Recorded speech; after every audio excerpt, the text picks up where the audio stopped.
તો ભારે વરસાદની શક્યતાને પગલે અમરેલીમાં પણ પ્રશાસન સજ્જ છે। અમરેલીમાં એનડીઆરએફ અને ફાયર વિભાગની ટીમ સ્ટેન્ડ બાય। ઉર્જા મંત્રી કૌશિક વેકરિયાએ ફાયર અને એનડીઆરએફની ટીમની મુલાકાત લીધી છે।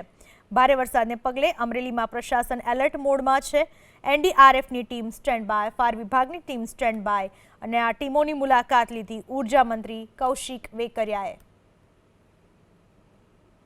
ભારે વરસાદની આગાહીને પગલે અમરેલી નગરપાલિકા ખાતેના ફાયર સ્ટેશન ખાતે રાજ્ય કક્ષાના ઉર્જા મંત્રી શ્રી કૌશિકભાઈ વેકરિયા સાહેબ દ્વારા આજે મુલાકાત લેવામાં આવી અને ફાયરની ટીમ તેમજ એનડીઆરએફની ટીમ સાથે નિરીક્ષણ કરી અને એમનો उत्साह વધારવામાં આવ્યો। मानसून के मद्देनज़र ये टीम यहाँ अमरेली डिस्ट्रिक्ट में तैनात है।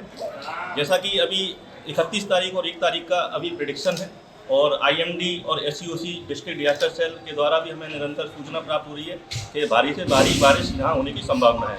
इसी के मद्देनज़र हमारी टीम यहाँ अभी तैनात है और यदि हम बात करें तो हमारे पास मानसून से फ्लड सिचुएशन से निपटने के लिए हमारे पास 4 बोट हैं। इसके अलावा हमारे पास लाइफ बॉय, लाइफ जैकेट्स और एक्स्ट्रा इक्विपमेंट जैसे अदर इक्विपमेंट की बात करें तो यदि कोई कॉलेप्स स्ट्रक्चर होता है तो उसके अकॉर्डिंगली हमारे पास पर्याप्त टूल्स एंड इक्विपमेंट उपलब्ध हैं।